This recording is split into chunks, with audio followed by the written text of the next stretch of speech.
Hello, my name is Brett Spence, and today we'll be talking about the beer riots, a important event in Benopian history. Alright, let's begin. After the Powers' War of Independence, the kingdom was heavily in debt, and Parliament had to raise taxes and create new taxes, as well as reduce the size of the Benopian army and navy to balance the books. But in 1492, after Drakenberg's founding, the Sonian Revolutionary Wars had begun, and the Benopians had to increase the size of the navy and army to defeat the revolution and defend Benopian interests from Sonia. And in order to pay off all this, taxes had to be increased again, which was met with disapproval by the general population. But in 1495 ADF, Prime Minister William Howard introduced a tax on alcohol, which would make the making and selling of alcohol to be taxed by £1. News of the new tax led to protests in major cities in Benopolis about the new tax and the poor economic situation. Now, you might be asking, if the taxes was on alcohol, then why was it called the beer riots? Well, the two most popular alcoholic drinks in Benopolis were beer and cider, with beer considered a drink of the working class, and since the rioters were mostly from the working class, the newspapers called the riots the beer riots. The largest of these riots was in Drakenberg, the capital city of Benopolis, where on July 19th, 25,000 protesters planned a march on Parliament to have the Prime Minister to resign. But during the march, a group of protesters attacked a local brewery, which was common during the protests, where the protesters would attack breweries or cider mills where they would destroy barrels of beer and cider. As they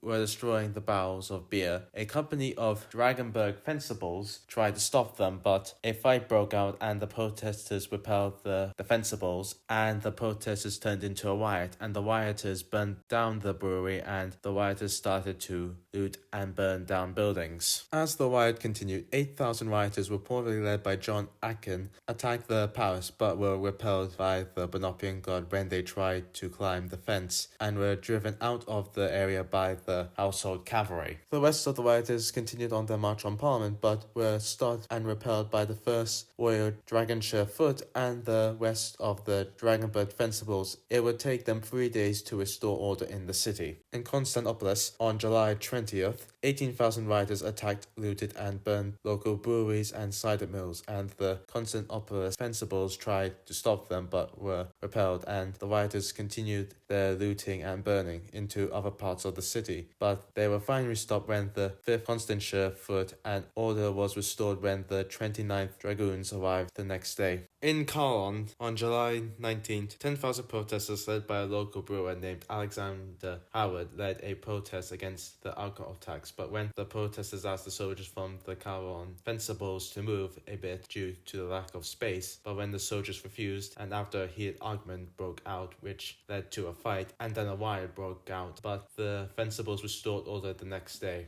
In Hornburg, on July 21st, 8,000 protesters at the Hornburg docks destroyed 100 barrels of beer and cider, but before they could continue, a company of the 4th Royal Marines Regiment tried to stop them, but when they resisted, a riot broke out, and they burned down 4 warehouses and a merchant ship. It took the entire 4th Marines and the Hornburg fencibles to stop the riot and restore order at 9 p.m. There were riots in Boo, Westmore, Salford, and Redberg on July 20th, but these only numbered between 5,000 to 1,000 rioters, but the local fencible regiments were able to restore order later that evening. In the aftermath of the riots, newspapers claimed, due to the fears of revolution at the time, the riots were an attempted revolution, but there is no evidence of this. The riots led to Prime Minister William Howard being removed from office, and removal and lowering of taxes, expansion of the household law, and the introduction of martial law till 1497 after protests against martial law. If you like this video, like and subscribe. See you next time.